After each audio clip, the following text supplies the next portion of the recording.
जय हिंद दोस्तों। ये है हमारे कंप्यूटर विषय का लेक्चर संख्या 7।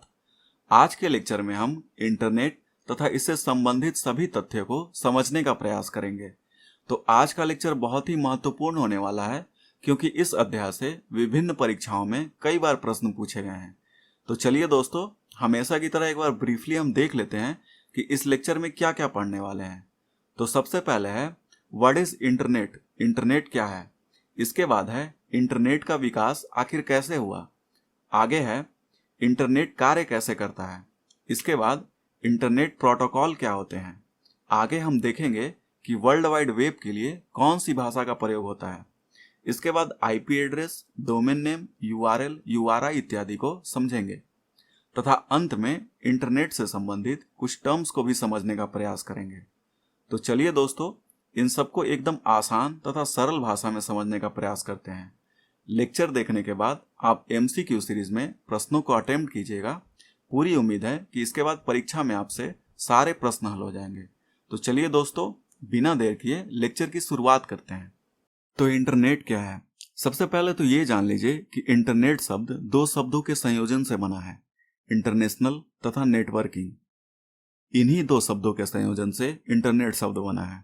दरअसल यह कंप्यूटर नेटवर्क की वैश्विक प्रणाली है, जो नेटवर्क तथा उपकरणों के बीच संचार के लिए नेटवर्क प्रोटोकॉल सूट का उपयोग करती है। आइए इसे और आसान भाषा में समझते हैं। तो इंटरनेट दरअसल एक ग्लोबल नेटवर्क या विश्वव्यापी जाल है, जो समान नियम या प्रोटोकॉल का पालन करते हुए एक दूसरे से संपर्क स्थापित करते हैं तथा सूचनाओं के आदान प्रदान को संभव बनाते हैं, ताकि इस तकनीक का प्रयोग करके हम किसी सूचना, डेटा, टेक्स्ट, ग्राफ, वीडियो, चित्र, ध्वनि इत्यादि को पलक झपकते ही दुनिया के एक कोने से दूसरे कोने में भेज सकते हैं या वहां से इसे मंगवा सकते हैं। तो आप जान लीजिए कि इंटरनेट नेटवर्कों का नेटवर्क है, जो दुनिया भर में फैले व्यक्तिगत, सार्वजनिक, शैक्षिक, व्यापारिक तथा सरकारी नेटवर्कों के आपस में जुड़ने से बनता है। अब वर्तमान समय में इंटरनेट के बढ़ते उपयोग के कारण आधुनिक युग को संचार क्रांति का युग भी कहा जाता है। अब आइए इसके बाद इंटरनेट का विकास आखिर कैसे हुआ, इसे समझते हैं। तो सबसे पहले इंटरनेट का कॉन्सेप्ट 1962 ईस्वी के आसपास स्थापित होता है, और इस स्थापना का श्रेय एक अमेरिकन साइकोलॉजिस्ट जेसी लिगलाइडर के द्वारा किया गया था। और इनके प्रयास के ठीक 7 साल के बाद अमेरिकी रक्षा विभाग अर्पानेट यानी कि advance research project agency net के द्वारा 1969 ईस्वी में किया जाता है। देखिए, अर्पानेट दुनिया का पहला नेटवर्क स्थापित करने वाला एजेंसी था। लेकिन अगर आपसे ये पूछा जाए कि इंटरनेट के जनक कौन थे, तो जवाब जेसी लिगलाइडर होगा। आप इसे ध्यान में रखिएगा। इसके बाद 1989 में वर्ल्ड वाइड वेब का प्रस्ताव तथा विकास टिम बर्नर्स-ली के नेतृत्व में किया जाता है, और इन्हीं के द्वारा HTML भाषा यानी कि हाइपर टेक्स्ट मार्कअप लैंग्वेज का विकास भी किया जाता है। आगे चलकर वर्ल्ड वाइड वेब के लिए पहला ग्राफिकल वेब ब्राउजर मोज़ेक का प्रयोग होता है, जिसका विकास मार्क एंडरसन के द्वारा किया गया था। इसके बाद जब वर्ल्ड वाइड वेब का प्रयोग बढ़ने लगा, तब 1993 ईस्वी में सर्न यानी कि European organization for nuclear research ने वर्ल्ड वाइड वेब का प्रयोग निःशुल्क उपलब्ध करा दिया, जो कि सबसे अच्छा पहल था। और जब इसका प्रयोग बृहत स्तर पर किया जाने लगा, तो जरूरत पड़ी कि अब इसके लिए एक मानक तथा प्रोटोकॉल निर्धारित किए जाएं, ताकि उपयोगकर्ता के अधिकार सुनिश्चित किए जा सके तथा इन पर नियंत्रण भी रखा जा सके। इसके लिए वर्ल्ड वाइड वेब संघ का यानी कि वर्ल्ड वाइड वेब कंसोर्टियम यानी कि W3C की स्थापना की गई। आगे चलकर हमारे देश में 15 अगस्त 1995 को, शायद उस समय PV नरसिम्हा राव जी की सरकार थी, विदेश संचार निगम लिमिटेड यानी कि VSNL द्वारा भारत में इंटरनेट सेवा की शुरुआत की गई, और तब से आज तक हम 5G के जमाने तक पहुंच गए हैं। खैर, आइए इसके बाद देख लेते हैं कि इंटरनेट काम कैसे करता है। तो सबसे पहले ये जानिए कि इंटरनेट क्लाइंट सर्वर मॉडल पर काम करता है। अब ये क्लाइंट सर्वर क्या है, इसे समझते हैं। देखिए, ये हमारे और आपके जैसे प्रयोग होने वाले कंप्यूटर हैं, जो विभिन्न प्रकार की सेवा प्राप्त करने के लिए एक सर्वर कंप्यूटर से जुड़े होते हैं। क्लाइंट कंप्यूटर विभिन्न प्रकार की सेवा तथा सूचनाओं के लिए सर्वर कंप्यूटर को अनुरोध भेजता है। तब मांगी गई उस सूचना को सर्वर क्लाइंट कंप्यूटर के लिए उपलब्ध कराता है। और अगर मान लीजिए कि मांगी गई सूचना उसके पास उपलब्ध ही नहीं है, तो वह दूसरे सर्वर को खोजकर उस सूचना को क्लाइंट कंप्यूटर तक उपलब्ध करवाने के लिए अनुरोध करता है। तब जाकर सूचनाओं का आदान प्रदान संभव हो पाता है, जिसके लिए सर्वर पैकेट स्विचिंग तकनीक का प्रयोग करता है, जिसमें सूचना को एक पैकेट अर्थात एक ग्रुप या बंडल में बनाकर भेजता है। लेकिन ध्यान देने वाली बात है कि इन सारी गतिविधि के लिए इंटरनेट से जुड़ा प्रत्येक कंप्यूटर एक समान नियम तथा प्रोटोकॉल का पालन करे। ये सारी प्रक्रिया तभी संभव हो पाती है। इसके अलावा आप जानते हैं कि इंटरनेट से जुड़ने के लिए हमें इंटरनेट सर्विस प्रोवाइडर की सेवा भी लेनी पड़ती है। तो अब आपके मन में एक सवाल आ रहा होगा कि आखिर इंटरनेट का मालिक कौन होता है। तो आइए इसे भी समझ लेते हैं। तो हु ओन्स इंटरनेट या इंटरनेट का मालिक कौन है? तो इस बात को न ज्यादा घुमाते फिराते हुए बस एक लाइन में समझिए कि इंटरनेट का अकेला मालिक कोई नहीं है। दरअसल यह किसी व्यक्ति, संस्था या एडमिनिस्ट्रेशन से परे होता है। तो आप बोलेंगे कि ये क्या बात है? तो आप समझिए कि इंटरनेट एक विश्वव्यापी जाल या ग्लोबल नेटवर्क है, जिस पर किसी एक का नियंत्रण होना पॉसिबल नहीं है। इसलिए इसका स्वामित्व भी किसी एक के पास होना असंभव सा है। लेकिन फिर भी इंटरनेट पर अनेक संस्थानों, सरकारी उपक्रमों, शिक्षण संस्थानों, व्यक्तिगत संस्थानों तथा विभिन्न सेवा प्रदाताओं इत्यादि का थोड़ा थोड़ा संयुक्त रूप से स्वामित्व माना जा सकता है। हालांकि इंटरनेट की कार्य प्रणाली को मॉनिटर करने के लिए तथा उनके अंतर्राष्ट्रीय मानक निर्धारित करने के लिए कुछ अंतर्राष्ट्रीय संस्थाओं के पास इसका अधिकार होता है। तो आइए इसे भी समझ लेते हैं। पहला है ISOC यानी कि इंटरनेट सोसाइटी। देखिए, यह एक गैर लाभकारी अंतर्राष्ट्रीय संस्थान है, जिसका गठन इंटरनेट से संबंधित मानक, प्रोटोकॉल तथा नीतियों का विकास करने के लिए किया गया था। इसके बाद है IAB यानी कि इंटरनेट आर्किटेक्चर बोर्ड। देखिए, यह संस्था इंटरनेट सोसाइटी के द्वारा बनाए गए नियमों के अंतर्गत इंटरनेट के लिए आवश्यक तकनीकी तथा इंजीनियरिंग का विकास करता है। इसके बाद है ICANN यानी कि internet corporation for assigned names and numbers. इस संस्थान का कार्य इंटरनेट पर IP एड्रेस तथा डोमेन नेम प्रदान करने तथा उसके मानकों का निर्धारण करना है। देखा जाए तो इस संस्था के ऊपर भी काफी बड़ा उत्तरदायित्व है। आगे है IRTF यानी कि इंटरनेट रिसर्च टास्क फोर्स। देखिए, इस संस्था का कार्य भविष्य में इंटरनेट की कार्य प्रणाली को और कितना बेहतर किया जा सकता है, इसके लिए खोज तथा रिसर्च को बढ़ावा देना है। इसके बाद है IETF यानी कि इंटरनेट इंजीनियरिंग टास्क फोर्स। इस संस्थान का कार्य इंटरनेट मानकों का विकास करना तथा उसके उपयोग को बढ़ावा देना है। और आखिरी में है W3C यानी कि वर्ल्ड वाइड वेब कंसोर्टियम। देखिए, इस संस्था के बारे में हमने पहले ही बात कर ली है। यह कंसोर्टियम टीम बर्नर्स-ली के नेतृत्व में काम करती है। दरअसल इस संस्था का मुख्य कार्य वर्ल्ड वाइड वेब के प्रयोग के लिए विभिन्न प्रकार के मानकों का निर्धारण करना है। आइए इसके बाद इंटरनेट से जुड़ना या कनेक्टिंग टू इंटरनेट को समझ लेते हैं। खैर, ये बहुत ही सामान्य सी बात है, लेकिन फिर भी इसे हम एक बार देख लेते हैं कि एक उपयोगकर्ता को इंटरनेट से जुड़ने के लिए क्या क्या उपकरणों या सेवाओं की जरूरत पड़ सकती है। तो सबसे पहले हमें एक कंप्यूटर या लैपटॉप की जरूरत पड़ती है। एक मॉडेम या नेटवर्क इंटरफेस कार्ड चाहिए। फिर दोनों के बीच कम्युनिकेशन का माध्यम होना चाहिए। किसी वेब ब्राउज़र या सॉफ्टवेयर की भी ज़रूरत पड़ सकती है। इसके अलावा एक इंटरनेट सर्विस प्रोवाइडर की सेवा भी लेनी पड़ती है, तब जाकर हम इंटरनेट सेवा का लाभ ले पाते हैं। वैसे आप जानते होंगे कि इंटरनेट से जुड़े सभी कंप्यूटर को एक विशेष IP एड्रेस दिया जाता है, जो उस कंप्यूटर के अलावा किसी और का नहीं हो सकता है। दरअसल IP एड्रेस न उस कंप्यूटर की पहचान बताता है। इसके अलावा सुरक्षा और गोपनीयता के लिहाज से यूजर नेम तथा पासवर्ड भी प्रदान किया जाता है। आइए इसके बाद इंटरनेट प्रोटोकॉल को समझते हैं। देखिए, दुनिया के किसी भी नेटवर्क में दो या अधिक कंप्यूटरों के बीच सूचनाओं के आदान प्रदान को संभव बनाने के लिए यह अति आवश्यक है कि दोनों कंप्यूटर एक समान नियमों तथा अंतर्राष्ट्रीय संस्थाओं के द्वारा बनाए गए प्रतिमानों का अनुपालन करें। इसी नियम के मानदंड को प्रोटोकॉल कहा जाता है। आइए अब कुछ प्रयोग होने वाले प्रोटोकॉल को समझ लेते हैं। तो पहला है TCP यानी कि ट्रांसमिशन कंट्रोल प्रोटोकॉल, तथा इसे इंटरनेट प्रोटोकॉल भी कहा जाता है, क्योंकि इन दोनों अर्थात टीसीपी तथा आईपी का प्रयोग एक साथ होता है। हालांकि इन दोनों को एक साथ इंटरनेट प्रोटोकॉल सूट भी कहा जाता है। देखिए, इसका काम इंटरनेट पर दूरस्थ कंप्यूटर तथा सर्वर कंप्यूटर के बीच संचार स्थापित करना है। आइए आगे बढ़ते हैं। एसएमटीपी यानी कि सिंपल मेल ट्रांसफर प्रोटोकॉल। देखिए, ये प्रोटोकॉल इंटरनेट पर प्रयोग होने वाला सबसे लोकप्रिय प्रोटोकॉल है, क्योंकि इसका मुख्य कार्य उपयोगकर्ता के कंप्यूटर से मैसेज को ईमेल सर्वर तक तथा पुनः सर्वर से ईमेल प्राप्तकर्ता तक भेजना है। आप इसके नाम से भी समझ सकते हैं, सिंपल मेल ट्रांसफर प्रोटोकॉल।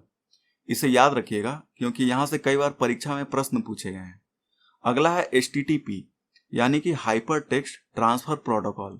उम्मीद है आपने इस प्रोटोकॉल का नाम बहुत बार सुना होगा। खैर, इस प्रोटोकॉल का कार्य वर्ल्ड वाइड वेब पर हाइपर टेक्स्ट डॉक्यूमेंट्स को एक स्थान से दूसरे स्थान पर भेजना है। दरअसल यह क्लाइंट सर्वर प्रिंसिपल पर कार्य करता है, जिसमें एक कंप्यूटर दूसरे कंप्यूटर से संपर्क बनाकर किसी भी प्रकार के डेटा को भेजने का अनुरोध करता है। इसके बाद है एफटीपी यानी कि file transfer protocol.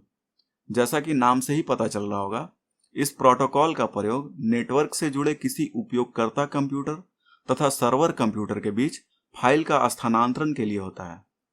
File transfer के लिए दूरस्थ कंप्यूटर को लॉगिन द्वारा संपर्क स्थापित किया जाता है तथा लॉगिन के बाद ही आप फाइल को डाउनलोड या अपलोड कर सकते हैं। इसके बाद है गोफर। देखिए, गोफर दरअसल एक प्रोटोकॉल का सॉफ्टवेयर है जो इंटरनेट के माध्यम से दूरस्थ कंप्यूटर से डॉक्यूमेंट्स को खोजना, दिखाना या प्राप्त करना संभव बनाता है। आगे है टेलनेट या इसे रिमोट लॉगिन भी कहा जाता है। दरअसल टेलनेट एक टेक्स्ट आधारित संचार प्रोटोकॉल है जो दो कंप्यूटर के बीच दूर संचार नेटवर्क द्वारा आपस में जुड़कर डाटा या फाइलों का स्थानांतरण संभव बनाता है। इसके बाद है वर्ल्ड वाइड वेब या WWW या इसे W3 भी कहा जाता है। दरअसल इसके बारे में बताना सूरज को दीपक दिखाने के समान है। आप जानते हैं कि यह इंटरनेट पर प्रयोग होने वाला सबसे लोकप्रिय तथा उपयोगी सेवा है। दरअसल यह हाइपरलिंक द्वारा आपस में जुड़ा हुआ इतना विशाल सूचनाओं का समूह है जहां आप किसी भी विषय या प्रकार से संबंधित जानकारी प्राप्त कर सकते हैं। जब आप किसी सूचना को जानने के लिए अनुरोध भेजते हैं ना, तो यह हाइपर टेक्स्ट ट्रांसफर प्रोटोकॉल के माध्यम से आप तक सूचना पहुंचा देती है। अगर आज इंटरनेट का प्रयोग लगभग सभी क्षेत्रों में किया जा रहा है ना, तो इसका सबसे बड़ा श्रेय वर्ल्ड वाइड वेब का ही है। दरअसल वर्ल्ड वाइड वेब ने ही इंटरनेट को इंफॉर्मेशन हाईवे के रूप में परिवर्तित कर दिया है। आइए इसके बाद इंटरनेट से जुड़े कुछ महत्वपूर्ण तथ्य को भी देख लेते हैं। तो सबसे पहले है आईपी एड्रेस या इंटरनेट प्रोटोकॉल एड्रेस। देखिए, इंटरनेट से जुड़ा हुआ कोई भी उपकरण हो, चाहे लैपटॉप, कंप्यूटर, टैबलेट, कुछ भी, उसकी पहचान के लिए उसे एक विशेष प्रकार का अंकीय पता दिया जाता है ताकि उस पर कोई भी डेटा भेजा जा सके या मंगवाया जा सके। यही विशेष पता ना आईपी एड्रेस कहलाता है। और हमेशा ध्यान में रखिएगा, किसी भी कंडीशन में किसी दो कंप्यूटर या उपकरण का आईपी एड्रेस एक समान नहीं हो सकता है। अब आप बोलेंगे ऐसा क्यों होता है? तो किसी भी आईपी एड्रेस में उसमें प्रयोग होने वाला प्रोटोकॉल तथा लोकेशन दोनों को एक एन्क्रिप्टेड कोड में बदलकर शामिल किया जाता है ताकि उसकी सिक्योरिटी भी मेंटेन हो सके। अब ये भी जान लीजिए कि आईपी एड्रेस दो प्रकार का होता है। पहला है स्टैटिक या अस्थायी आईपी एड्रेस तथा दूसरा होता है डायनेमिक या हर बार बदलकर नया हो जाने वाला आईपी एड्रेस। अब एक आईपी एड्रेस किस प्रकार का होता है ये भी देख लीजिए। ये दो प्रकार का होता है। देख लीजिए, पहला होता है IPv4 जिसमें एड्रेस के लिए 32 बिट नंबर का प्रयोग होता है। हालांकि वर्तमान में इसका प्रयोग नहीं के बराबर हो रहा है। दूसरा है IPv6 जिसमें एड्रेस के लिए 128 बिट नंबर का प्रयोग होता है। अब आप समझ पा रहे होंगे कि जितना ज्यादा बीट नंबर का प्रयोग होगा, सुरक्षा तथा गोपनीयता उतनी ही मजबूत होगी।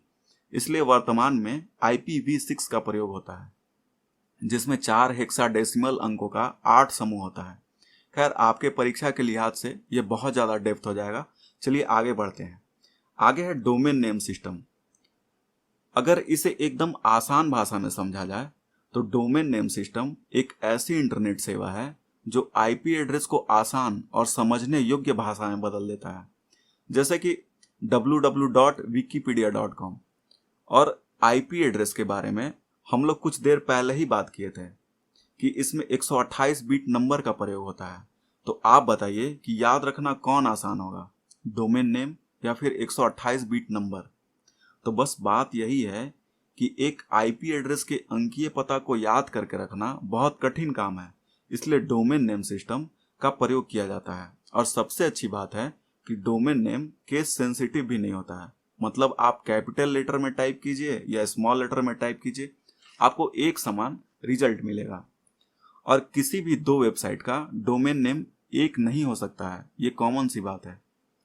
एक डोमेन नेम में उस वेबसाइट का नाम तथा एक्सटेंशन शामिल होता है और इन दोनों को डॉट के द्वारा अलग किया जाता है। आपने देखा होगा डोमेन नेम में अंक भी हो सकता है, अक्षर भी हो सकता है, लेकिन ध्यान दीजिएगा दोनों को मिलाकर अधिकतम 64 कैरेक्टर ही हो सकता है।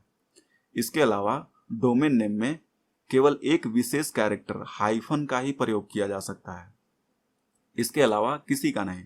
डॉट का प्रयोग एक्सटेंशन के लिए होता है जो किसी संगठन को बताता है, जैसा कि आपने देखा होगा कि डॉट के बाद कॉम लगा होता है, org लगा होता है, इन लगा होता है, इत्यादि इत्यादि।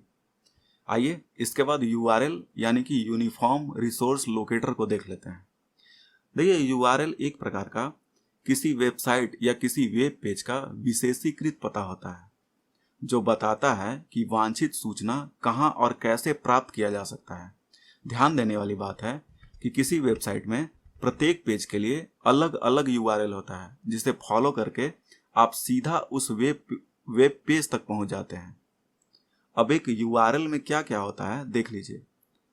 ट्रांसफर प्रोटोकॉल का नाम, कॉलन तथा 2 स्लैश, इसके बाद सर्वर का नाम पता तथा उसका डायरेक्टरी पाथ, मतलब कि वेब पेज तक पहुंचने का रास्ता, और अंत में उस फाइल का नाम।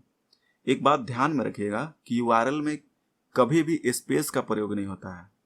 इसके बाद है यूआरआई यानी कि यूनिफॉर्म रिसोर्स आइडेंटिफायर। देखिए इसका काम है इंटरनेट पर स्थित किसी फाइल का नाम और उसके लोकेशन को बताना, जिससे किसी फाइल का सटीक लोकेशन पता चल सके। अब यूआरआई और यूआरएल में बेसिक अंतर क्या है, आइए इसे समझ लेते हैं। देखिए यूआरआई एक आइडेंटिफायर है जो किसी फाइल का नाम और लोकेशन बताता है, तथा यूआरएल एक प्रकार का लोकेटर है जो उस वेब पेज तक पहुंचने का रास्ता बताता है। आइए अब इसके बाद कुछ सर्च इंजन तथा वेब ब्राउजर को समझ लेते हैं। तो आप जानते हैं कि इंटरनेट पर अगर आपको वर्ल्ड वाइड वेब का प्रयोग करना है तो इसके लिए आपको किसी न किसी एक वेब ब्राउजर एप्लीकेशन की जरूरत पड़ती है जो आपको वर्ल्ड वाइड वेब पर उपलब्ध हाइपर टेक्स्ट डॉक्यूमेंट्स को उपलब्ध कराता है। तो देखिए एक web browser software hyper text transfer protocol पर कार्य करता है, जिसका प्रयोग करके आप ब्राउजिंग या सर्फिंग कर सकते हैं। हमने पहले ही बात की थी कि इसका विकास सबसे पहले टीम बर्नर्स ली के नेतृत्व में किया गया था। तो आइए कुछ सामान्यतः उपयोग में आने वाले वेब ब्राउजर को संक्षिप्त में देख लेते हैं। तो पहला है इंटरनेट एक्सप्लोरर।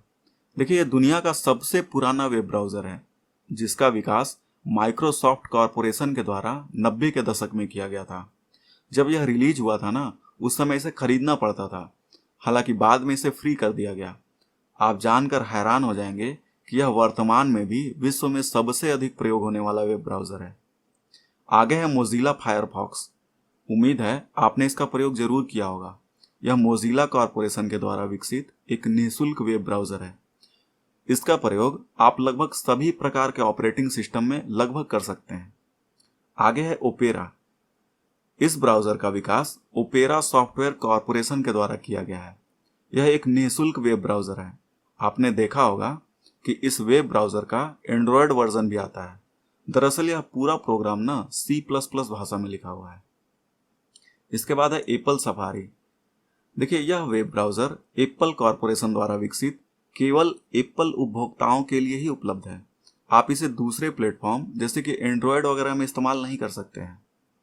इस ब्राउजर का एक ये फायदा है कि इसमें आपको अवांछित विज्ञापन वगैरह नहीं मिलते हैं, जो कि बहुत अच्छी बात है। इसके बाद है गूगल क्रोम। देखिए, इस ब्राउज़र को गूगल कंपनी द्वारा निःशुल्क उपलब्ध कराया गया है, जो वर्तमान में 50 से ज़्यादा भाषाओं में अवेलेबल है। इसे बेहतर सिक्योरिटी फीचर, हाई स्पीड तथा बेस्ट स्टेबिलिटी को ध्यान में रखकर बनाया गया है। देखिए, ये ब्राउज़र पर्सनली मुझे बहुत अच्छा लगता है।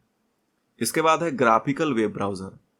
देखिए, ये एक प्रकार का एप्लीकेशन प्रोग्राम है जो ग्राफिकल यूजर इंटरफेस का उपयोग करते हुए वर्ल्ड वाइड वेब के सभी प्रकार के इंफॉर्मेशन को देखने, जुड़ने तथा एक्सेस करने की सुविधा प्रदान करता है। आप जानते हैं कि पहला लोकप्रिय ग्राफिकल वेब ब्राउज़र मोज़ेक था। खैर, इसके बाद है वेब इंडेक्स। दरअसल वर्ल्ड वाइड वेब पर जितने भी प्रकार की वेबसाइट की डायरेक्टरी या सूची होती है ना, यही वेब इंडेक्स होता है।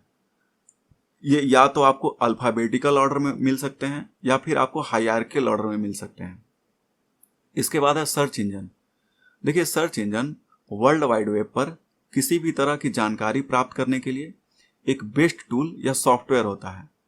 दरअसल क्या होता है कि जब वर्ल्ड वाइड वेब पर करोड़ों अरबों पेज होता है ना, और जब हम किसी सूचना को खोजते हैं तो इसे खोजने में सर्च इंजन हमारी मदद करता है। और सर्च इंजन वेब पर उपलब्ध सभी प्रकार के वेब पेज की सूची या इंडेक्स बनाकर रखता है, जिसके कारण यह मांगी गई सूचना को तुरंत कीवर्ड के आधार पर प्रदर्शित कर देता है। आइए लेक्चर के अंत में इंटरनेट से संबंधित कुछ टर्म्स को भी समझ लेते हैं। आइए इन सबको संक्षिप्त में देख लेते हैं। तो पहला है क्लाइंट कंप्यूटर या उपयोगकर्ता कंप्यूटर। दरअसल ऐसे कंप्यूटर का प्रयोग हम और आप इंटरनेट की सुविधा प्राप्त करने के लिए करते हैं। यह सर्वर कंप्यूटर से जुड़ा होता है। इसके बाद है सर्वर कंप्यूटर। देखिए, यह कंप्यूटर नेटवर्क का सबसे शक्तिशाली कंप्यूटर होता है, जिस पर एक या इससे अधिक वेबसाइट की सूचनाएं संग्रहित होती है। ऐसे कंप्यूटर की भंडारण क्षमता तथा गति दोनों अधिक होती है। इसके बाद है वेब पेज। यह इलेक्ट्रॉनिक पेज का इंटरफेस होता है, जिसे हाइपर टेक्स्ट ट्रांसफर प्रोटोकॉल का प्रयोग करके बनाया जाता है। इसके बाद है स्टैटिक या डायनेमिक पेज। जैसा कि आपको नाम से ही पता चल रहा होगा, ऐसे वेब पेज के कंटेंट तथा इंटरफेस में लगातार परिवर्तन होते रहता है। इसके बाद है वेबसाइट। देखिए, एक ही डोमेन नेम के अंतर्गत पाया जाने वाला वेब का संकलन वेबसाइट कहलाता है, जो सार्वजनिक रूप से लगभग सभी लोगों के लिए उपलब्ध होता है। इसके बाद है होम पेज। देखिए, किसी वेबसाइट का शुरुआती या सामने का पेज होम पेज कहलाता है।